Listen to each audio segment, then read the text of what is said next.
E benvenuti in questo nuovo video. Partita difficilissima, quella che ci aspetta, per i valori chiaramente che sono differenti sulla carta, ma vi dico anche per certi altri versi che non è impossibile, visto il nostro momento di forma, visto il nostro momento positivo di fatto e visto il fattore penso. Prima di cominciare però, come al solito, ti chiedo se è possibile di lasciare like, di iscriverti se non sei già iscritto, di condividere il video, di abbonarti se vuoi sostenere il canale. Chi non può, basta anche solo un like, per noi è importante anche solo quello, e attivate la campanella così non vi perdete il post partita di questo match difficilissimo.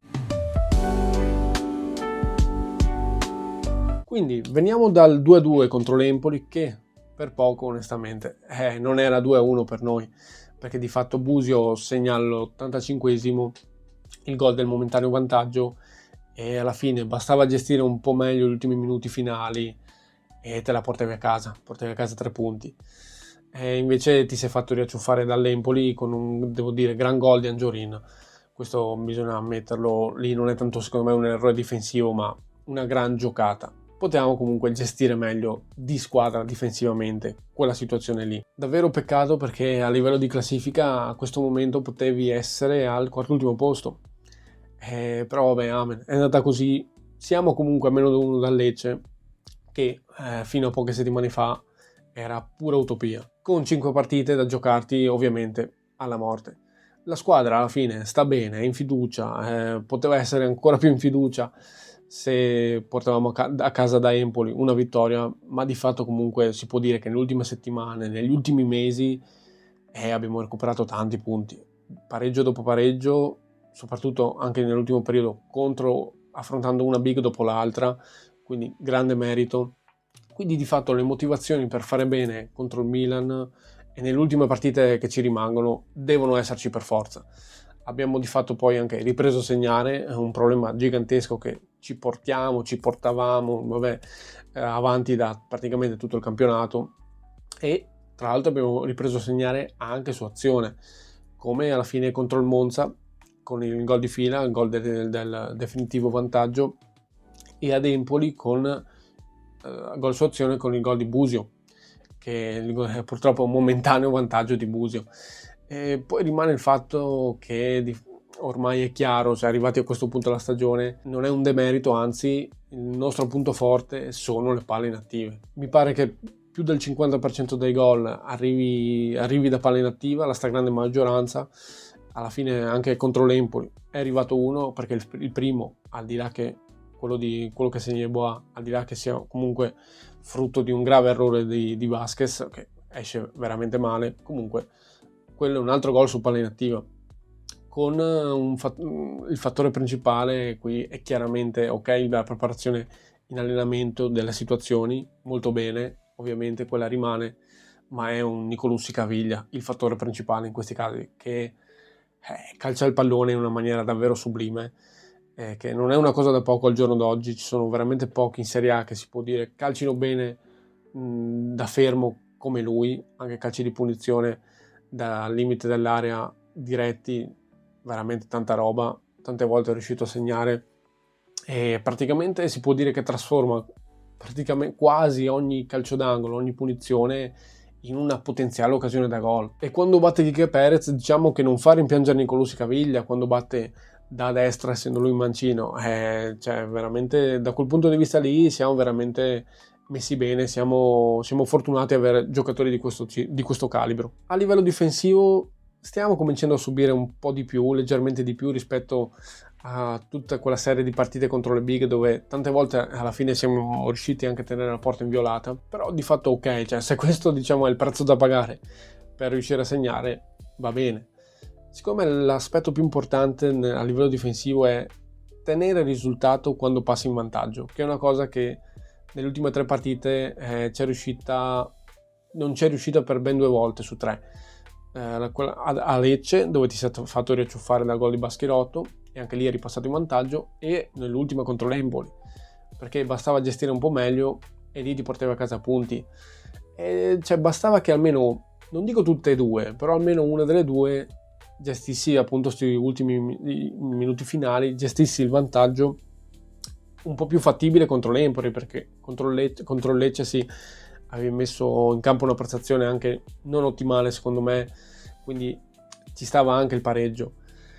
Contro l'Empoli secondo me alla fine stavi meritando il vantaggio, stavi meritando di portarti a casa il risultato, però devi gestire bene gli ultimi minuti, gli ultimi assalti, cosa che non è successa ed è un grosso rimpianto, può essere un grosso rammarico perché appunto potevano essere punti più in classifica e potevamo appunto essere già quartultimi in questo momento. Ecco, speriamo che contro un avversario come il Milan si recuperi un po' quella rocciosità vista in quelle partite contro le big una dopo l'altra, dove tante volte sei riuscito a tenere la porta inviolata. Nelle scorse prepartita ho analizzato un po' il calendario nostro a confronto con quello delle nostre principali rivali, ossia a questo punto Empoli e Lecce.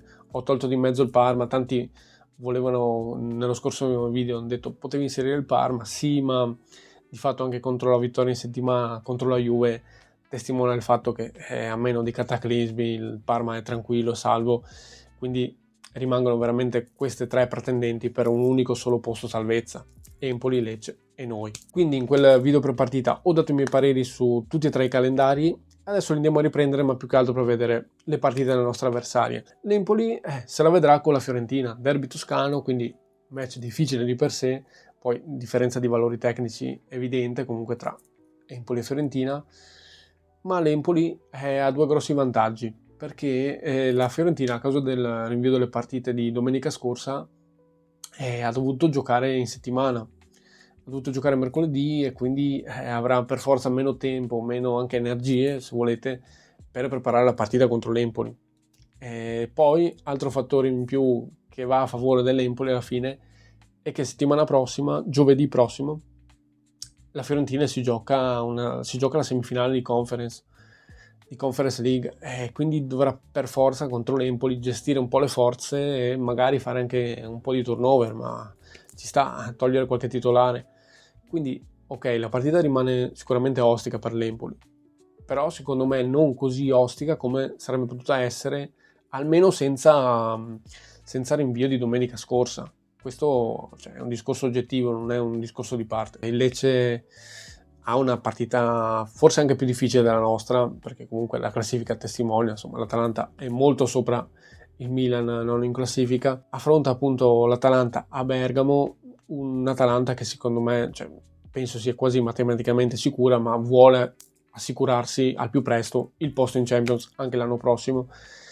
E quindi poi bisogna anche dire la situazione del Lecce è difficile di per sé, perché già in settimana venivano già da tantissime sconfitte, tantissime, non di fila ma tantissime sconfitte nell'ultimo periodo. In settimana dopo la sconfitta contro il Como in casa si parlava già di un possibile esonero per Giampaolo, non è avvenuto, ma ho letto che comunque anche in caso di sconfitta contro l'Atalanta è probabilissimo che venga esonerato. Si può dire che possibilità di sorpasso ce ne sarebbero pure, però il problema è che affrontiamo il Milan, pur sempre il Milan, un Milan nono in classifica che in campionato ha sottoreso sotto ogni aspettativa in maniera spaventosa, ma che come dimostra poi il passaggio in semifinale, che hanno battuto nel derby contro l'Inter, l'hanno battuta 3-0, sono in finale Coppa Italia, hanno delle individualità pazzesche, giocatori che ti possono risolvere la partita praticamente da soli con delle giocate, quindi diciamo che almeno a livello di campionato l'unica roba che un po' può aiutarci è che non hanno di fatto obiettivi a livello di campionato, avendo appunto sottoreso come dicevo. Hanno in mente ormai solo la finale di Roma contro il Bologna, quindi arriveranno, spero, al Penzo un po' scarichi di energie, magari anche facendo un minimo di turnover. Questa è la mia speranza, appunto perché una partita in settimana così, una semifinale, un derby in semifinale Coppa Italia comunque porta via tante energie, tante motivazioni, quindi magari potremo vedere qualche non titolare. Anche le riserve non sono assolutamente male, quindi sarebbero comunque un problema, però insomma di fatto rimane una partita difficilissima. È chiaro, sulla carta non c'è storia, perché è così, cioè i valori sulla carta sono troppo distanti, ovviamente.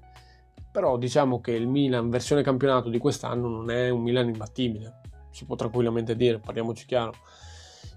Cioè, perlomeno poi a livello di obiettivi il Venezia ha almeno ancora un obiettivo davanti, in campionato chiaramente, e il Milan in campionato no, ecco, questo intendevo. Poi ce la giochiamo in casa e quindi il fattore Penzo può essere veramente determinante, perché secondo me può un minimo sopperire al gap tecnico che c'è tra le due squadre. Poi tornerà Fila, che si era sbloccato contro il Monza, che purtroppo si era fatto espellere negli ultimi minuti e ha saltato la trasferta di Empoli.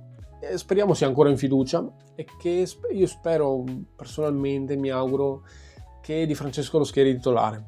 Lo provi titolare perché in una partita sicuramente difficile, così importante e così difficile allo stesso tempo, un po' per responsabilizzarlo, un po' per fargli capire quanto crediamo in lui. Cioè, perlomeno io ci credo davvero tanto. Credo che Antonelli abbia fatto un giusto acquisto, magari molto, diciamo, in ottica futura, però secondo me il giocatore le qualità ce le ha. E vista la grandissima prestazione di Yeboah contro l'Empoli, io gli darei fiducia e lo vorrei titolare assieme proprio a Fila. Quindi una coppia d'attacco che si andrebbe a formare assolutamente, credo inedita, perché se non ricordo male non credo di averla mai vista, però vado a memoria.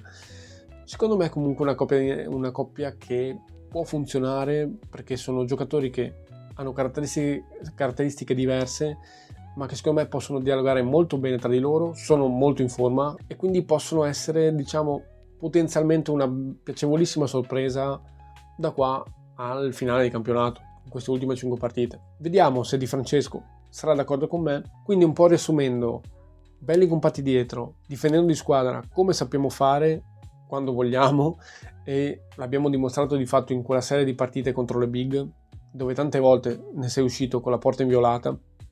Attenzione ad ogni minimo dettaglio, perché hanno giocatori che con una singola giocata possono risolvere la partita, quindi non puoi davvero concedergli nulla. È una frase un po' retorica, ma è così, di fatto veramente così, contro soprattutto squadre di questo calibro, a livello soprattutto di qualità di singoli.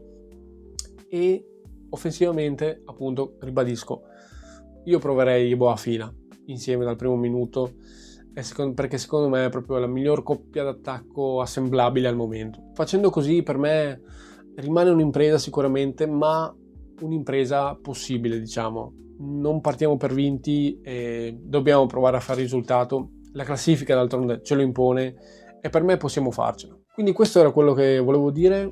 Ditemi pure voi qua sotto se siete d'accordo con me o meno. Iscrivetevi e lasciate like, commentate appunto dicendo la vostra. Chi vuole può abbonarsi, ci aiuterebbe davvero tantissimo. Chi non può, basta il like e attivate la campanella, così non vi perdete il post partita di questo match che ci aspetta davvero davvero tosto. È sempre Forza Venezia, è sempre Forza Unione.